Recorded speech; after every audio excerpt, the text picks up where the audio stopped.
Have you ever met someone who drains your energy but never raises their voice? They don't argue, they don't shout. Instead, they twist your mind with silence, guilt, and subtle tension. By the time you notice the damage, your peace has already been eroded, bit by bit, like water wearing down stone. Some people don't manipulate with loud words. They manipulate with a sigh, a glance, a delay in response. They enter your life not like a storm, but like a slow leak. Little by little, your inner peace dissolves. Your clarity blurs. Your identity gets tangled in their chaos. And the worst part, you start to carry their emotional weight as if it were your own. But the Stoics warned us long ago, what you allow into your soul, you are responsible for. This isn't a new problem, it's an ancient one.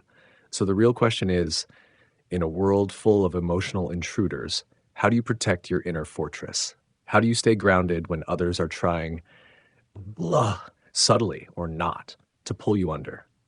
This video won't just tell you to avoid toxic people. It will arm you with 5 timeless Stoic strategies that help you rise above manipulation, not by escaping or fighting, but by standing firm in virtue, calm, and self-mastery. If you've ever felt emotionally exhausted, silenced, or subtly controlled, this isn't just a video, it's a map back to your true self. Let's begin with the first Stoic insight. 1. Set clear emotional boundaries. True Stoicism is not passive. It's not about enduring silently, it's about action rooted in wisdom. Seneca said it clearly, associate with those who will make a better man of you. Welcome those whom you can improve. That's not cruelty, that's clarity.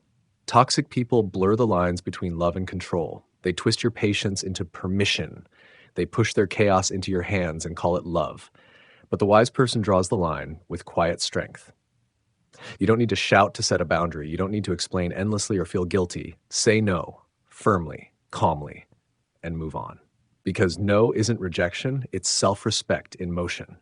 Marcus Aurelius reminded himself, it is in your power to withdraw yourself whenever you desire.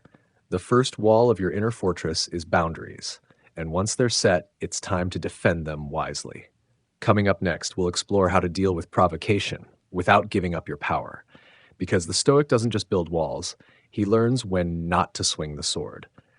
Continuing from the previous insight, that you must draw clear boundaries to protect your inner self. The next step is learning how not to emotionally react to provocation. 2. Don't take the bait. Detach emotionally. Toxic people always want one thing, your reaction, because your reaction gives them power. A frown, a comeback, even a moment of visible confusion, all of it is a reward for them. But a Stoic is different. He doesn't flinch. Not because he's cold, but because he's grounded. Instead of reacting impulsively, he chooses to respond with calm and clarity. You are not obligated to meet chaos with chaos. Their behavior reflects them, not you. And when you master your emotions, you don't just keep your peace, you reclaim control over your own life. 3. Practice the Stoic art of wise indifference. Marcus Aurelius once wrote, when someone blames or hates you, go to your own soul and examine your reason. Stoic indifference is not coldness. It's liberation. It's the quiet discipline of a mind that isn't owned by praise nor harmed by insult. When you stop seeking validation from unstable sources, you become untouchable. Toxic people cannot shake the one who is anchored in virtue. Whether they admire or criticize you, it doesn't change your essence. Be like the Stoics, a rock amidst crashing waves, still, grounded, unmoved. 4. Limit contact when necessary. Not every door is meant to stay open forever. If someone keeps violating your peace again and again, walking away isn't an act of cruelty.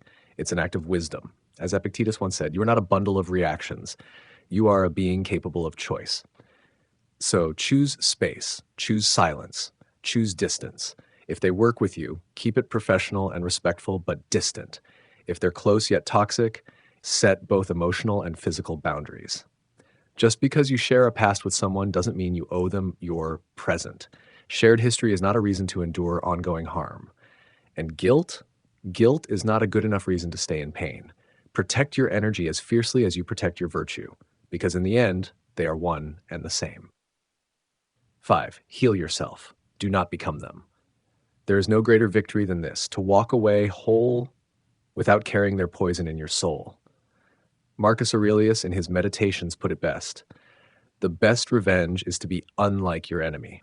Yes, toxic people may wound you, but that wound doesn't have to define you. It only becomes permanent when you allow it to reshape your character.